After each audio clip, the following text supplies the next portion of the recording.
Hey everyone, this is Cuffy doing another quick video on automation. This video is going to be in relation to macros. Now I'm not going to be making macros because that would be a long, possibly quite boring video to watch.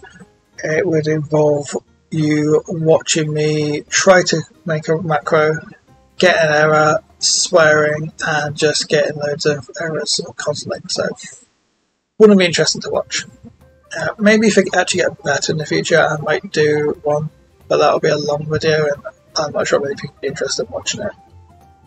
But what I'll do in the meantime, I will show you how I use macros, what macros are used for. I've got a couple of examples. Some can be quite simple, some can be quite difficult. But yeah, I will show you what these look like, and I'll give you an example in a minute and show you how they're all called. So first things first, I'll show you where to find your macros. They are in this folder here. Click, you'll get this. Now I've imported these. I believe by default you actually get no macros in here. You click create macro to make one. If you choose chat will post whatever you type in the macro box actually into the chat box.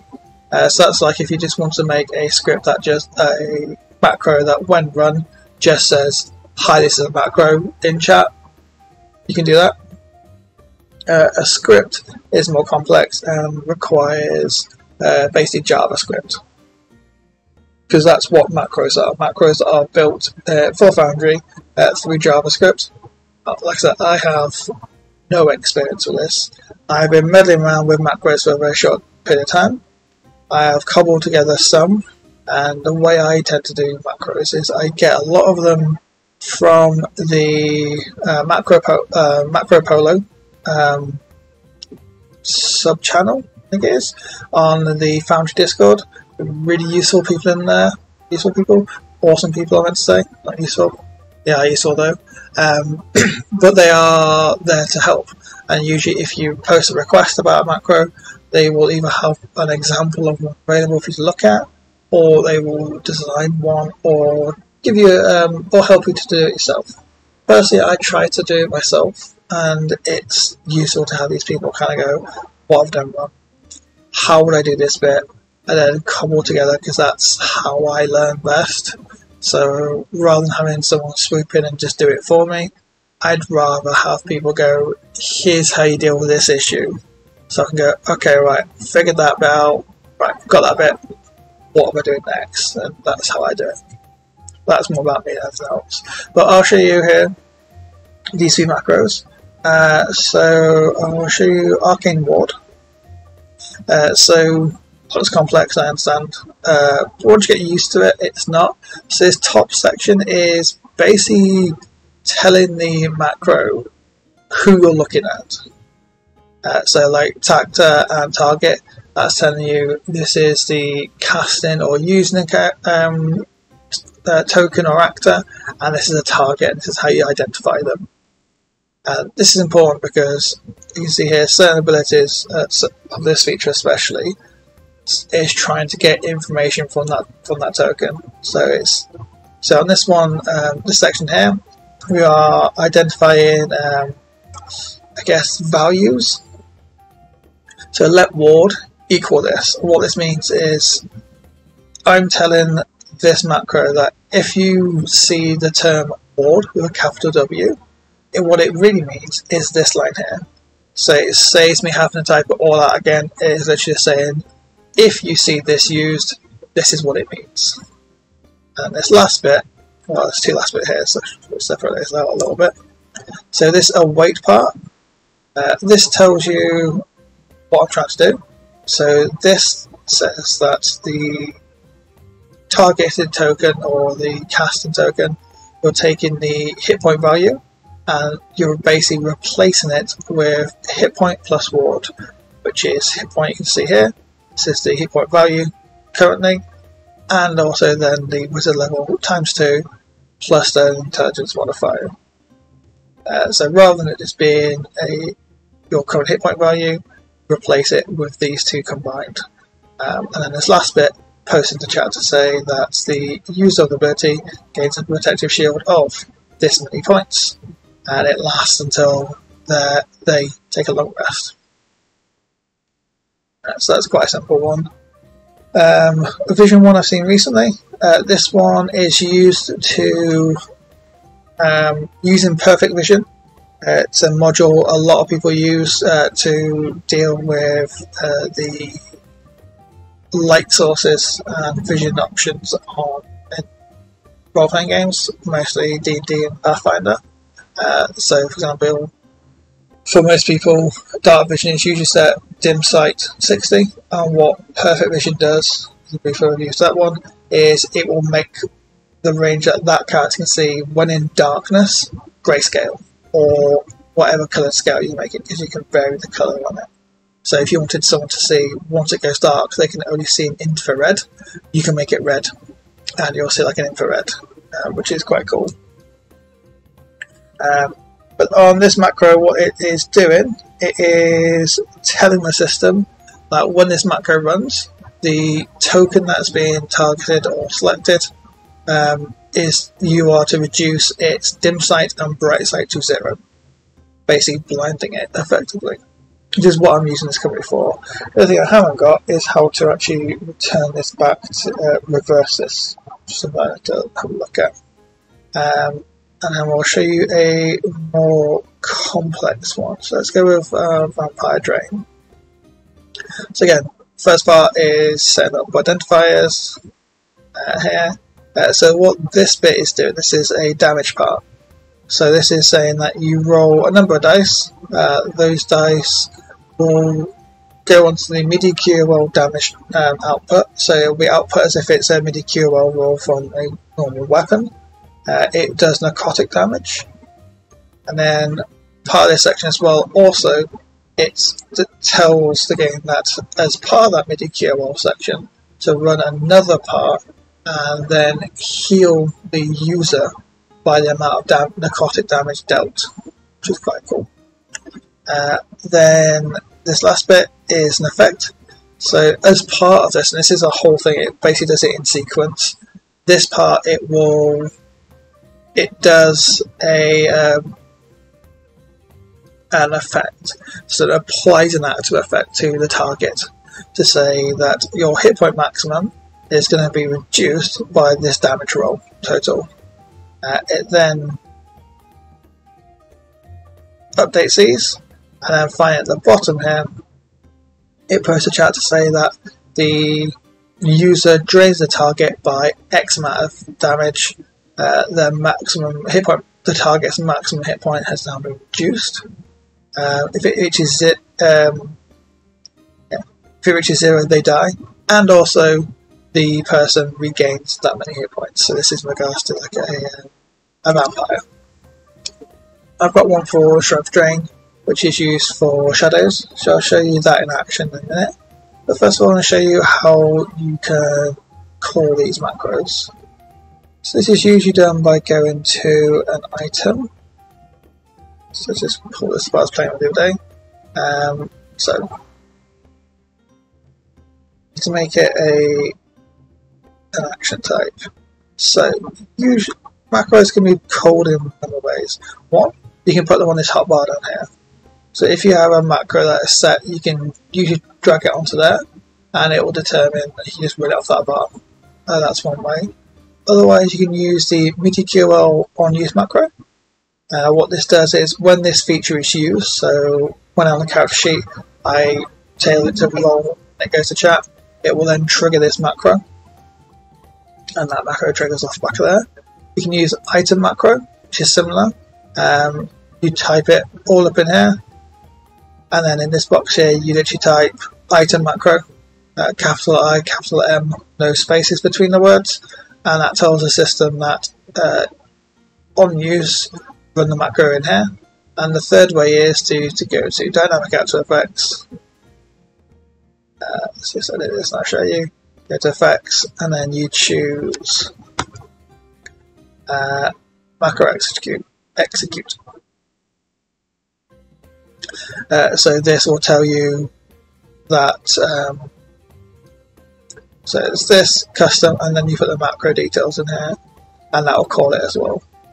They each have their own separate ways of doing things and automations.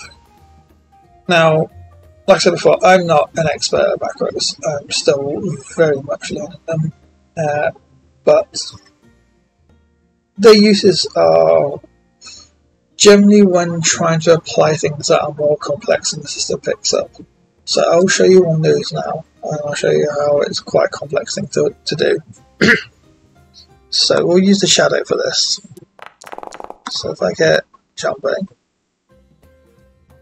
so we'll target him, okay, and then I'm going to use shadow's shrimp drain. So to make sure it hits. So it hits. So you can see here, nothing's happened yet. There's been no effects applied or nothing, because that doesn't happen until I do the roll damage part. So if I roll damage, a bunch of things happen. So you hear them. Well, this sort of thing happens. So first of all, it rolls damage as per the card intended. Then the macro triggers and posts this bit out. So that D4 doesn't have any damage roll associated. It is just a random D4 roll. But what that D4 does determine is this. So you can see here that it's showing that the Fervent Shadow saps Jambe of 4 points from his strength score. His strength now has gone to 10, and if it reaches 0, they die. And so if we go to Jambe, we can now see there is a feature, a effect that actually puts us on it and says that this will be in case. So stroke goes 10. So if I just toggle this off, yep, see his strength's on to 14 because this now represents a D4. So effects, it's D4. Yes, I can just remove that for target it, but the way this is now set, this should be removed on arrest. Yep. And so with the new options available with DAE, that's been set there. That effect lasts until you have a short rest, and then the effect will go away, which is obviously quite cool. Point Jambe is almost dead. But there's that. Let me show you Johan. This is one of my players. He's playing a Blood Hunter, Order of the Ghost Slayer. Now, Order of the Ghost Slayers have something called, Blood Hunters have the feature, Crimson Right. So by using Crimson Right, or one of the rights, what happens is it triggers. So this one, for example, the Right of Dawn, when he uses this, he damages himself by a certain amount, depends on his Blood Hunter level. And then this one says he gains a radius of 20 feet, resistance to necrotic, and then he does extra damage to undead. Now I've split this into multiple ways because the weapon damage I've done, where I've done it, is to give him a additional one that has a macro tied to it, his crossbow. Now I know someone, I think it's Cyric or Cimric, butchered the username, I'm sure. I know he's currently looking to release a video for Blood Hunters where he has done a whole bunch of macros for them, which is pretty cool. And if they come off his Patreon, I will definitely be checking those out to see if it replaces the stuff I have here. But I'll show you how these all work for Johan. First things first, Rise to the Dawn. So what this does, this will damage me by 4 hit points. You see hit points go down automatically. But now if I go to my character sheet, I am now resistant to necrotic, and if it's worked properly, go to my vision.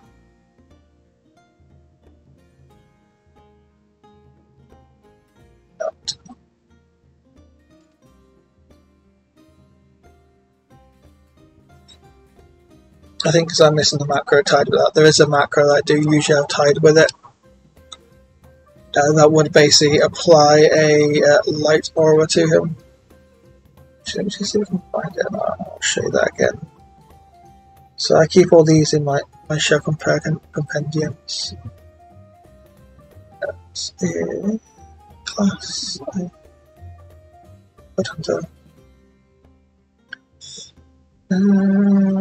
Should be this one. Yeah. So if I import this, save it, this now pops it to my usable macro list. But here again, see I now have dollar.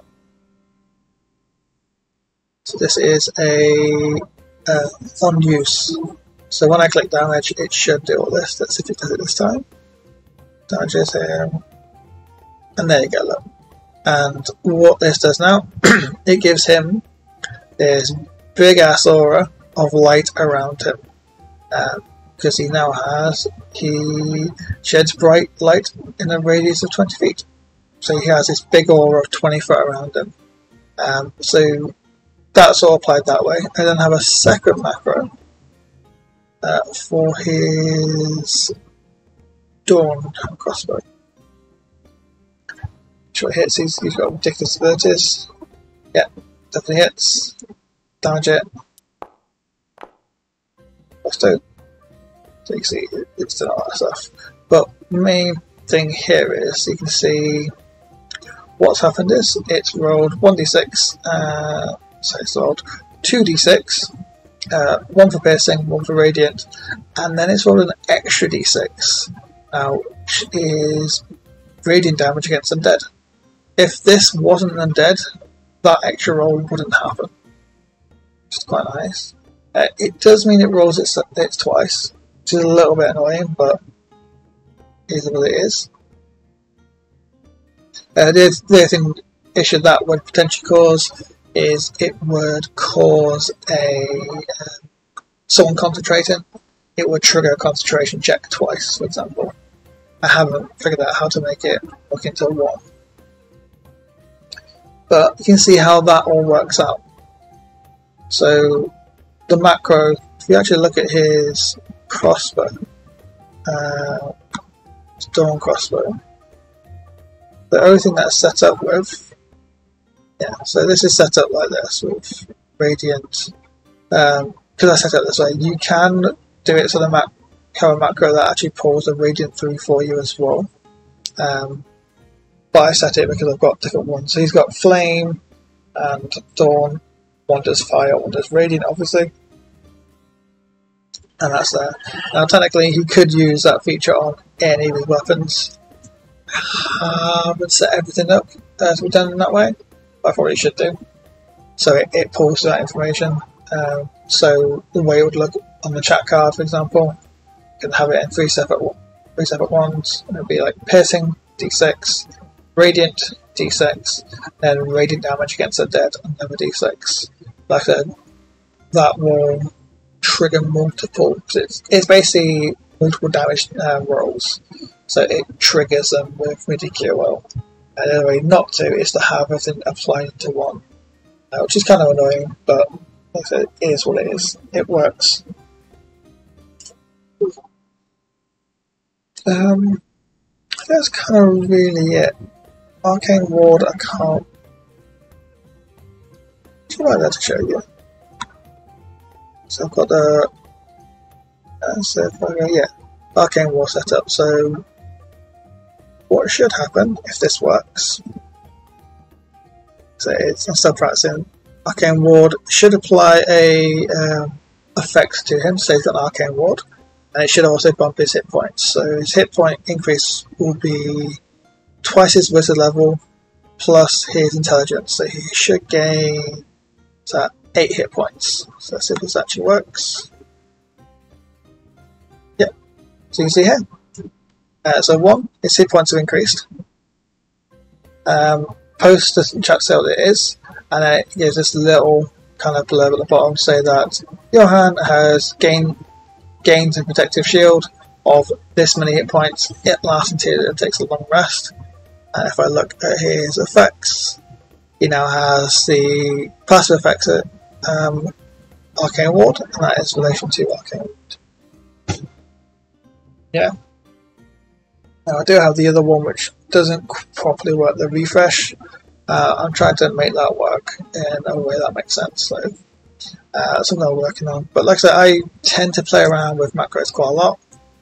They can be as complex or as simplistic if you know what you're doing. A lot of it does rely on your knowledge of JavaScript. So yes, this is macros showing you the use. I hope that made sense. I may have been a little bit, hopefully it wasn't too complex and it was a part of it, and you can see the use of them. Like I said, macros I find really useful to do things you can't do within the game. For example, this little chat box. That is impossible to be done as part of a usual like attack roll kind of thing. So I have a macro set up for that. But yeah, that is all that. Let me know if you enjoyed this, if you found it informative, if you'd like to see something in the future, or if you have any individual macros that I might have and you want to know what they are, please drop me a message, comment, like, subscribe, all that stuff. It's kind of what to say. But yeah, I will see you all in the next video. Thanks a lot for watching. Bye!